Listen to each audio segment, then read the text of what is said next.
안녕하세요. 언어발달 지도사 강의를 맡게 된 박성희입니다. 앞으로 1강부터 20강까지 저와 함께 언어 발달과 관련된 수업들을 진행을 할 텐데요. 물론 어려운 내용들도 있겠지만 본 강의를 열심히 따라와 주신다면 20강이 끝난 후에는 아동의 언어 발달은 이런 거구나. 이런 도움을 우리가 줄 수 있겠구나 라는 부분에 대해서 아시고 또 그 앞으로의 발전 방향 등을 고민하실 수 있는 그런 시간이 될 수 있을 거라 확신합니다. 자, 그러면 힘차게 제1강을 시작해 보도록 하겠습니다.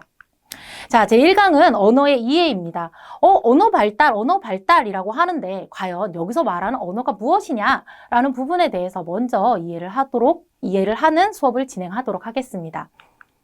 자, 언어의 정의는요, 한 가지 더 딱 정의 내리기 어렵습니다. 왜냐하면 언어가 가지고 있는 속성이 너무나도 많아요. 그래서 이 많은 속성들을 다 아우를 수 있는 그런 정의를 한 가지 콕 집어서 말하기가 쉽지 않습니다. 그래서 학자들마다 또는 언어를 정의 내리는 사전마다 조금씩 언어의 정의가 다르다라는 부분들을 이해하시고 각각의 대표적인 정의들을 살펴보도록 하겠습니다.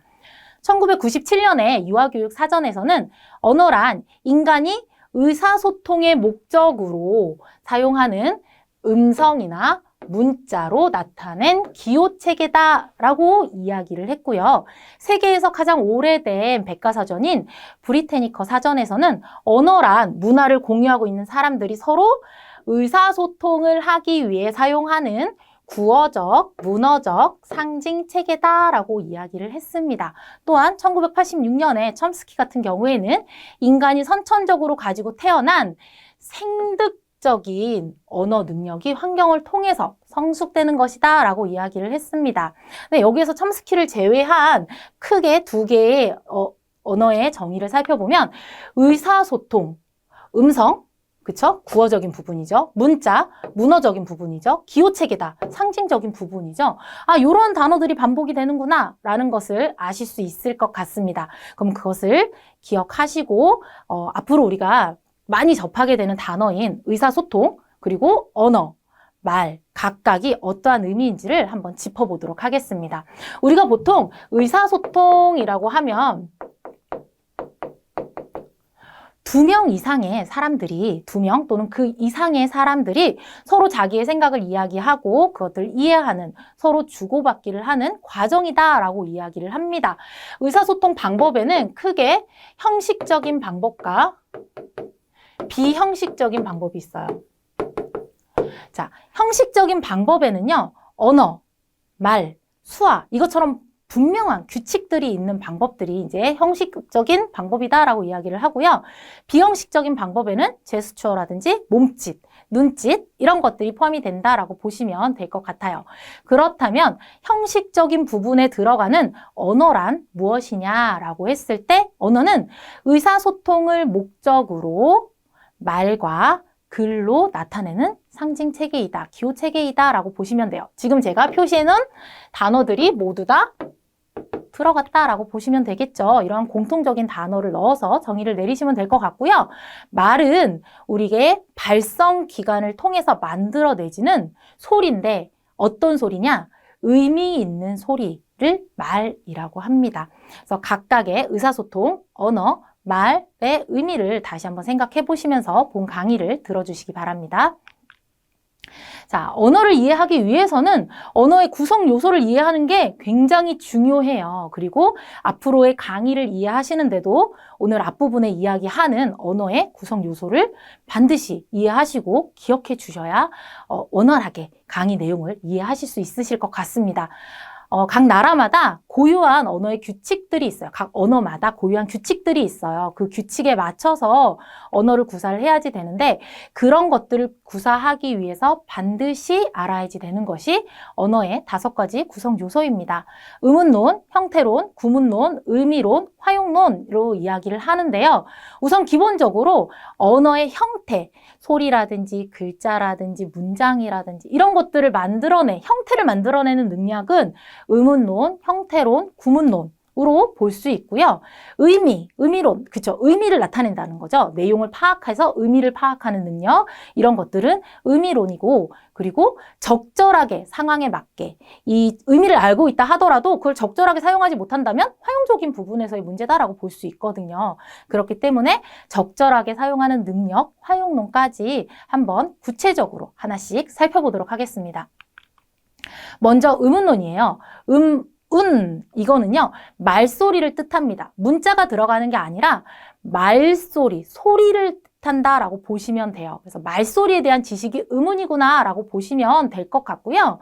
표기가 아니에요. 글씨를 쓰는 어떤 쓰여진 철자가 아니라 실제 소리값을 기준으로 이해한다라고 보시면 돼요. 그래서 그 소리는 내가 머릿속으로 그 소리는 그 소리와 소리가 있구나 라고 이해하는 것들, 이런 것들이 의문이다. 기억이고 아야가 아니라 그라는 소리가 나올 수도 있고 라는 소리가 나올 수도 있는데 그와 아가 합쳐지면 가가 되는구나. 이러한 지식들이 이제 의문에 대한 지식이다라고 보시면 될 것 같습니다.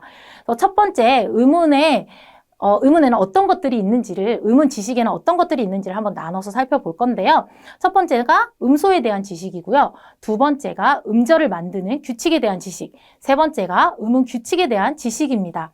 음소, 소리값, 가장 작은 소리값, 어떤 의미를 갖는 가장 작은 소리값. 이라고 생각을 하시면 될 것 같아요. 그래서 음소에 대한 지식을 알고 있어야지 된다라고 이야기를 하고 있고요. 한국어에는 자음과 모음으로 나뉘어져 있습니다. 그래서 우리 한국어에서는 음소는 기역, 니은, 디귿, 아야, 어역, 그느드르 이런 소리들이구나 라고 기억을 해주시면 될 것 같고요. 음절을 만드는 규칙에 대한 지식은요. 우선 기본적으로 모음을 V라고 표시를 하고 자음을 C라고 표시를 했을 때 모음으로만 이루어진 단어, 모음과 자음이 합쳐진 단어, 자음과 모음이 합쳐진 단어, 자음과 모음과 자음이 합쳐진 단어가 있다라고 보시면 될 것 같아요. 근데 CVCC 예를 들어서 닭이라는 단어는요. 자음, 모음, 자음 아닌가요? 라고 이제 질문을 해주시면 너무 좋을 것 같아요. 네. 닭은요. 실질적으로 쓸 때, 표기할 때는 닭이라고 쓰지만 읽을 때는 어떻게 읽죠? 네, 닭이라고 읽죠. 그쵸? 받침 소리가 하나가 나옵니다. 네, 이랬을 경우에 CVCC 단어가 아니라 우린 소리값을 기억을 해야지 되기 때문에 CVCC 단어가 아니라 CVC 단어에 포함돼서 분석해야지 되는구나 라고 보시면 될 것 같습니다. 자, 세 번째는 음은 규칙에 대한 지식이에요. 음절들을 결합해서 단어를 산출해낼 때 실제 사용되는 소리값인 거죠. 우리가 해, 돛, 이라고 표기를 하지만 실질적으로는 해돋이라고 읽잖아요. 그러니까 그거와 관련된 지식이 어느 정도 있느냐에 따라서 의문 지식이 풍부하냐 풍부하지 않느냐도 판가름된다라고 보시면 될 것 같습니다. 자, 그렇다면 의문론을 조금만 더 자세히 살펴볼게요. 음절 구조와 관련된 부분들을 살펴볼 건데요. 제가 앞에서 설명드렸던 CVCC와 관련된 설명이 있습니다. 자음, 모음, 자음일 경우에 실제 소리는 CVC로 나오기 때문에 CVC로 분석을 한다라고 이야기를 하고 있고요. 한국어의 초성에는 자음, 이응은 올 수 없습니다. 자, 예를 들어서 우리 한국어를 가지고 한번 예를 들어 볼게요. 한국어에서 어자에 이응이 들어갔잖아요. 라고 이제 질문을 하실 수 있을 것 같은데요. 기본적으로 이 어는요. 자음, 이응과 모음, 어가 만나서 이루어진 음절이 아니라 모음, 어로 이루어진 음절인데 이 자리를 비울 수 없어서 이응을 써주는 거다라고 이해를 하시면 좋을 것 같아요. 그래서 한국어의 초성, 다른 곳이 아닙니다. 초성에는 자음, 이응은 올 수 없다라는 규칙이 있구나라고 보시고 이해하시면 좋을 것 같고요. 칠종성이라고 해서 우리가 받침소리예요. 받침으로 소리 나는 것들은 기역, 니은, 디귿, 리을, 미음, 비읍, 이응 이렇게 있다라고 보시면 될 것 같아요. 네, 시옷 소리는 우리가 만약에 사과를 가지고 있다라고 했을 때 있다는 이렇게 쓰죠. 근데 쌍시옷이 그대로 소리가 나지 않아요. 어떻게 나죠? 대표 소리로 바뀌어서 납니다. 칠종성에서 이야기하는 자음으로 바꿔서 소리가 나는데 이렇게 소리 나는 대로 쓸 수 있겠죠. 그래서 받침 소리에서 디귿 소리로, 대표 소리로, 칠종성으로 바뀌어서 소리가 난다. 그래서 한국어에서는 받침으로 소리 날 수 있는 자음이 7개가 있다라고 보시고 넘어가겠습니다. 자, 두 번째는 형태론이에요. 형태는요, 단어다라고 생각을 하시면 돼요. 단어의 구조에 대한 지식이다. 그래서 형태론을 이해하기 위해서는 반드시 형태소를 가지고 이야기를 해야 합니다. 그래서 의미를 가진 가장 최소 단위가 형태소다라고 보시면 될 것 같고요. 이야기책, 이렇게 2개의 형태소가 만나서 이야기책이 된다라고 생각을 하시면 될 것 같습니다. 형태소에는요, 크게 실질 형태소와 문법 형태소로 나누어서 이해를 하시면 좋을 것 같고요. 실질 형태소는 실질적인 의미를 나타내는 형태소예요. 그거가 독립적으로 쓰여도 뜻을 가지고 있는 형태소라고 보시면 될 것 같고요. 문법 형태소는 실질적인 의미를 갖지 못하고 있는 조사나 어미 같은 것들, 시제를 나타내는 것들, 이런 것들이 이제 문법 형태소다라고 보시면 될 것 같습니다. 그래서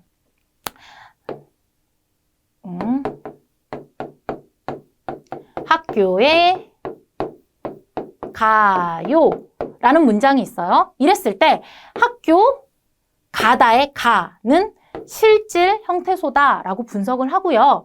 그 다음에 어미의 변화인 요 2개는 문법 형태소다 라고 분석할 수 있다 라고 정리하시고 넘어가겠습니다. 자, 구문론은요, 단어들이 결합해서 문장을 만드는 원리예요. 자, 의문은 뭐였죠? 소리값이에요. 두 번째는 형태였죠. 형태는 단어예요. 세 번째 구문은 단어들이 모여진 문장이다. 점점 커지고 있죠. 이렇게 기억을 해주시면 좋을 것 같고요. 문장 내 단어의 배열이 나라마다 규칙이 조금씩 달라요. 우리나라 같은 경우에는 나는 당신을 사랑합니다 했을 때 나는 주어, 목적어, 서술어 식으로 주어진다면 영어 같은 경우는 I love you 해서 주어, 서술어, 목적어 순으로 주어지게 되죠. 이것처럼 다 문장 내의 단어의 배열은 나라마다 다르기 때문에 그런 것들을 학습하는데 반드시 도움을 주어야 한다라고 이야기를 하고 있습니다. 연령이 증가하면서 단문에서 복문으로 문장 형태가 발달하게 됩니다. 단문이란 건 문장 안에 주어와 서술어가 하나가 있는 문장 형태를 단문이라고 이야기를 하고요. 나는 뽀로로가 좋아요 라는 식으로 문장을 만들 수 있을 겁니다. 근데 복문 같은 경우는요, 문장 안에 주어, 서술어가 여러 개, 2개 이상 있을 경우에 복문이다 라고 이야기를 합니다. 그래서 나는 주황색 안경을 쓰다 라는 문장이 들어가서 주황색 안경을 쓴 뽀로로가 좋아요 라는 문장을 만들었다면 조금 더 자세하게 복문을 사용했구나 라고 이해하시면 될 것 같습니다. 자, 네 번째는 의미론이에요. 말의 이해 및 해석에 대한 영역입니다. 지금까지 형태에 대한 어떠한 표기되어지는 형태라든지 형태를 만드는 것에 대한 이야기를 했다면, 소리와 단어와 문장을 가지고 형태를 만드는 것에 대한 이야기를 했다면, 이제는 내용적인 부분들, 의미적인 부분들을 살펴보는 의미론을 한번 살펴보도록 하겠습니다.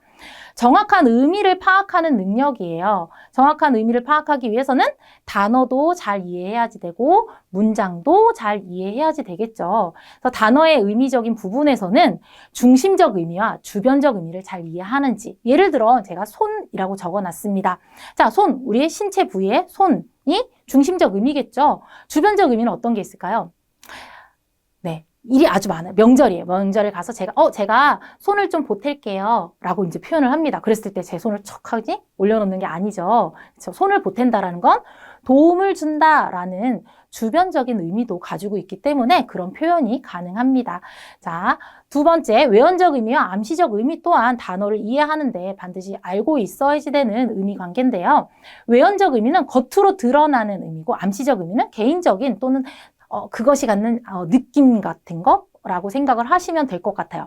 그래서 예를 들어 첫사랑이라고 했을 때 처음 하는 사랑을 첫사랑이라고 이야기를 하죠. 근데 암시적 의미는 누구에겐 첫사랑이 너무나도 아름다운 솜사탕처럼 달콤한 추억일 수도 있고요. 어떤 사람은 정말 생각하기도 싫어 하는 정말 싫은 기억일 수도 있을 것 같아요. 이러한 개인이 가질 수 있는 그런 느낌들, 그런 감정들을, 그것이 가지고 있는 의미들을 생각하는 것이 이제 암시적 의미다라고 보시면 될 것 같고요. 단일어, 다이어, 동의어가 있습니다. 단일어는 하나의 뜻에 하나의 단어가 딱 있는 거예요. 연필, 공책, 이것처럼 하나의 단어에 하나의 의미가 딱 있는 것이 단일어고요. 다이어는 하나의 단어인데 여러 개의 뜻이 있어요. 이러한 뜻들이 서로 연결되어 있어요. 중심적인 뜻에 연결되어 있는 것이 이제 다이어입니다.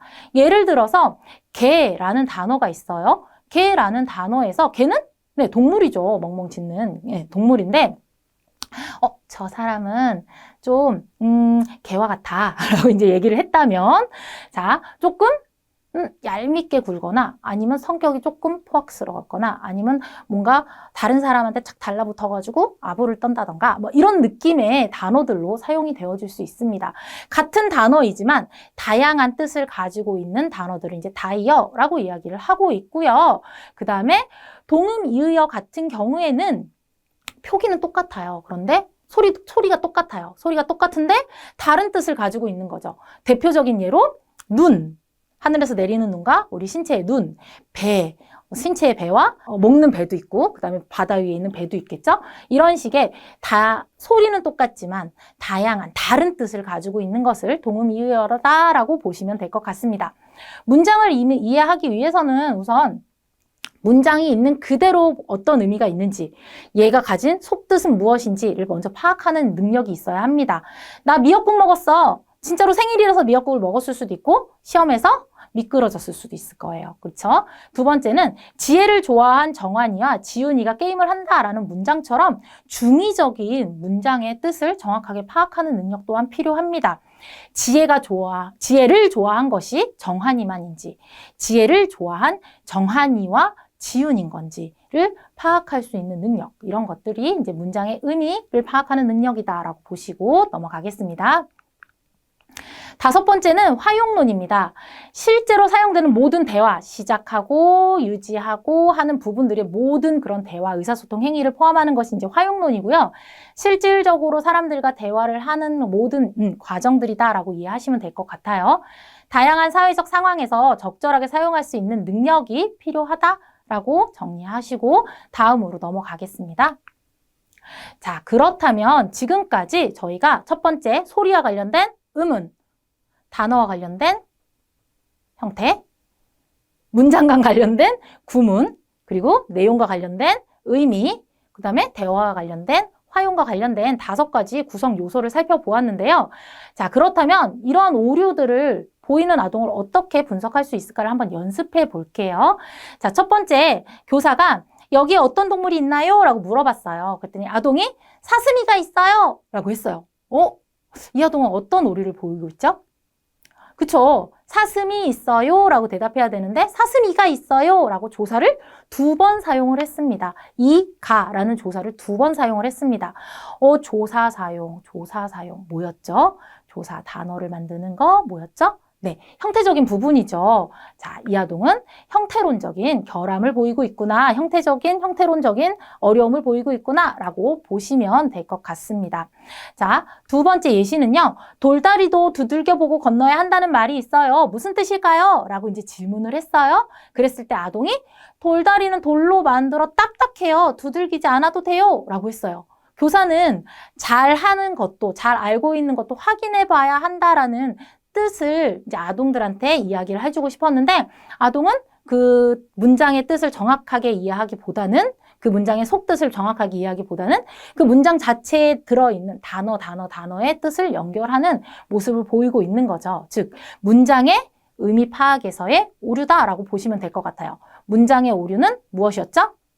그렇죠. 문장의 의미를 이해하지 못했다기 때문에 의미론적 결함이다라고 보시면 돼요. 의미를 정확하게 이해하지 못했기 때문에 의미론적 결함이다라고 보시고 넘어가겠습니다. 자, 세 번째는 언어의 성격입니다. 자, 언어의 성격을 알아보기에 앞서 언어의 특성들이 어떤 것들이 있는지 한번 살펴볼게요. 첫 번째는 이원성이에요. 동일한 소리가 전혀 다른 의미를 가질 수 있고 전혀 다른 소리가 동일한 의미를 가질 수 있다. 두 개의 양면성을 가진다라는 부분이다라고 이해하시면 될 것 같고요.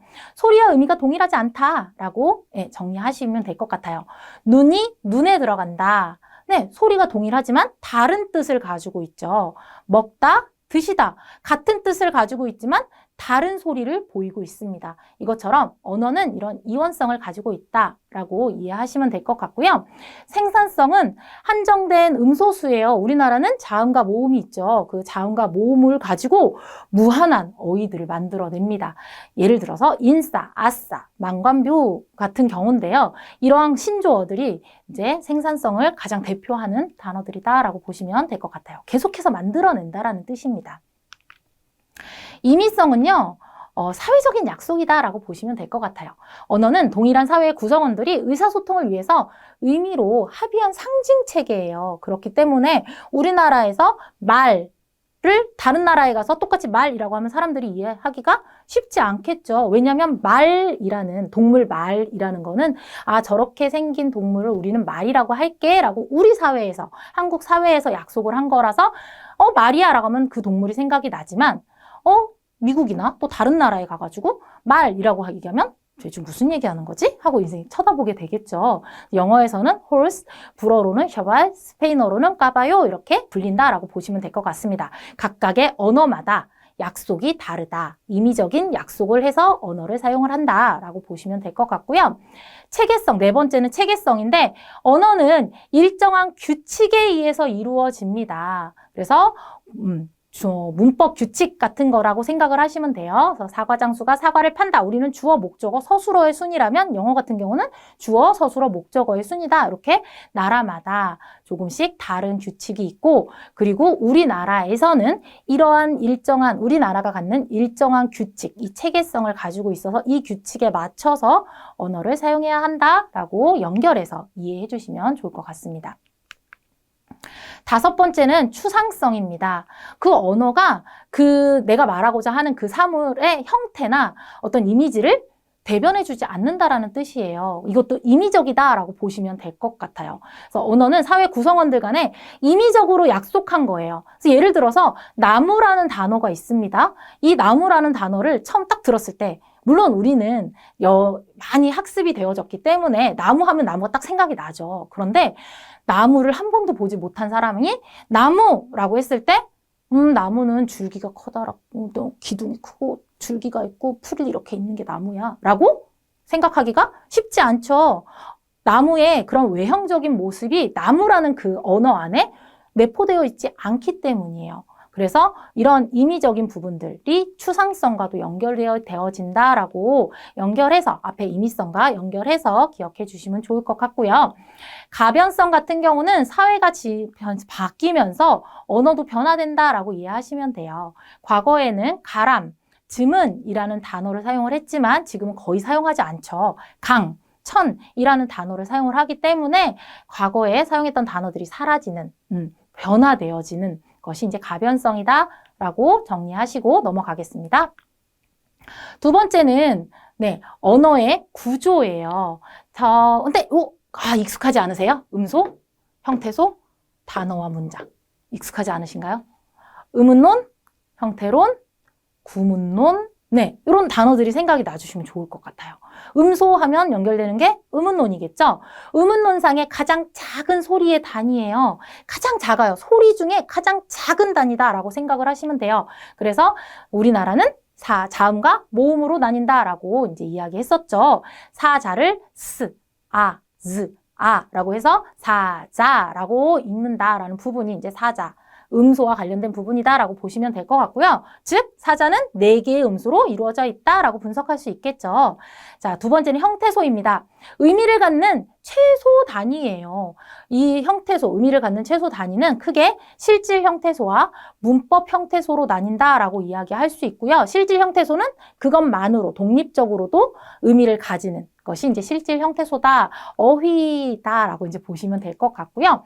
문법 형태소는 는, 을, 과거형 같은 그런 것들이 이제 여기 포함이 된다라고 독립적으로 사용되진 않지만 실질 형태소에 붙어서 의미를 더해주는, 확실하게 해주는 형태소, 문법 형태소가 이제 있다라고 보시면 될 것 같고요. 나는 인형을 샀다라는 문장을 분석을 한다면 나 인형 사다의 사다까지가 이제 실질 형태소다라고 보시면 될 것 같고요. 문법 형태소는 는, 을, 쌍시옷이에요. 쌍시옷은 과거형을 나타내는 부분인 거죠. 그래서 이런 것들이 이제 형태소에 관련된 부분이구나, 형태론과 관련된 부분이겠죠. 이런 것들이 있구나라고 보시면 될 것 같고요. 단어와 문장, 단어 아까 형태와 관련된 부분과 연결이 된다라고 말씀을 드렸어요. 단어는 무엇이죠? 형태소가 독립적으로 쓰거나 또는 형태소가 모여서 여러 개의 형태소가 결합이 되어서 의미를 갖고 있는 단어, 그리고 그 단어들이 모여서 문장을 만드는 것들, 이러한 구조들이 있다라고 보시면 될 것 같아요. 음소가 있고 음소들이 결합이 돼서 형태소가 만들어지고 그 형태소가 단독으로 쓰이거나 결합이 되어서 단어가 만들어지고 단어들이 모여서 문장을 만드는구나 라고 흐름을 이해해 주시면 좋을 것 같습니다. 자, 세 번째는 언어의 형태입니다. 기본적으로 소리를 내는 음성 언어와 글자로 쓰는 문자 언어가 있죠. 음성 언어로는 말하기와 듣기, 말을 하고 들어야지 되겠죠. 소리니까. 문자 언어는 읽기와 쓰기가 있겠죠. 그래서 그런 부분들로 이제 나뉜다라고 보시면 될 것 같고요. 현장에서 또 수용 언어, 표현 언어라는 표현을 많이 씁니다. 이건 뭐냐면 수용, 받아들이는 거죠. 받아들인다. 무엇인가 정보나 어떤 사실들을 받아들인다. 이걸 하기 위해서 우리가 필요한 능력은 듣기와 읽기가 되겠죠. 소리를 듣거나 글을 읽음으로 인해서 수용을 할 수 있고요.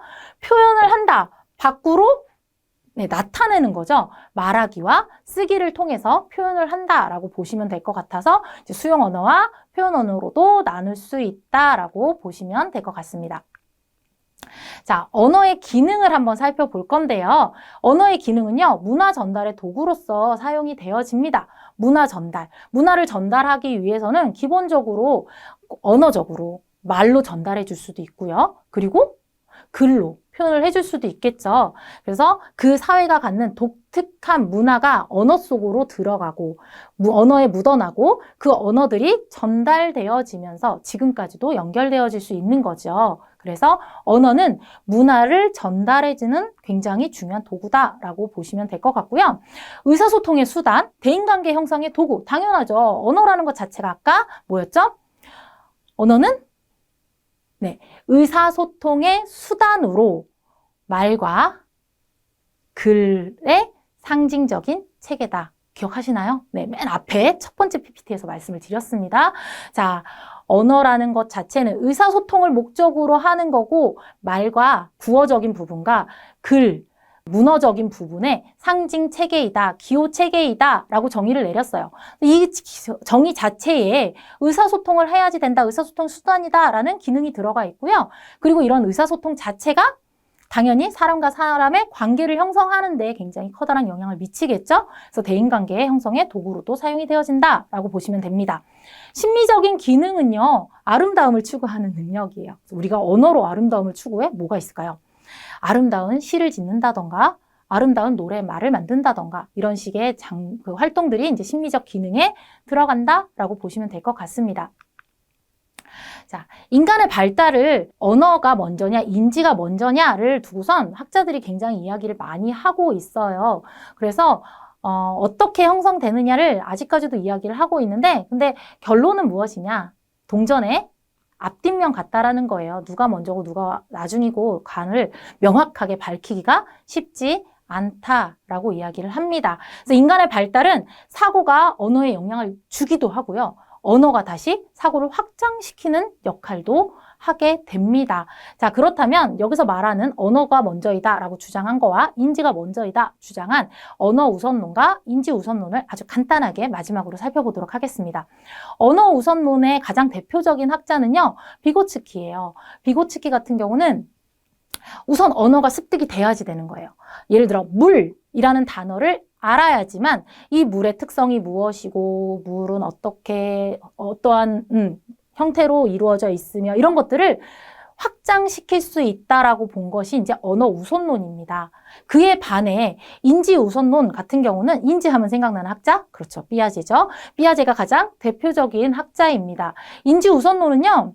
먼저 목욕을 하면서 물도 만져보고 물을 마시면서 느껴보기도 하고 이러면서 먼저 특성을 체득을 해요. 그것이 무엇인지 인지를 하기 시작을 해요. 그리고 나서 이런 것들이 물이구나 라고 알게 된다라는 거죠. 그래서 언어 우선론과 인지 우선론으로 이제 나눠서 이야기를 하고 있는데 아까 말씀드렸던 것처럼 인지가 언어에 영향을 주기도 하고 인지가 확장되어 언어가 발달되면서 인지에 영향을 미치기도 한다. 동전의 앞뒷면 같다라고 이해하시면 좋을 것 같습니다. 네, 지금까지 첫 시간에 언어의 정의, 언어의 구성 요소, 언어의 성격에 관련된 부분들을 이야기했는데요. 너무 이론적인 부분이라서 조금 딱딱할 수 있었을 것 같습니다. 하지만 아까 말씀드렸던 것처럼 앞으로 언어 발달 지도사 전 과정에 모두 다 적용이 되어지는 내용이에요. 그렇기 때문에 반드시 수업 후에 다시 한번 교환을 다시 살펴보시고 각각의 구성 요소들에 대한 이해를 다지시기를 부탁드리겠습니다. 자, 이번 시간의 내용은 여기까지입니다. 다음 강의에서 뵙겠습니다. 감사합니다.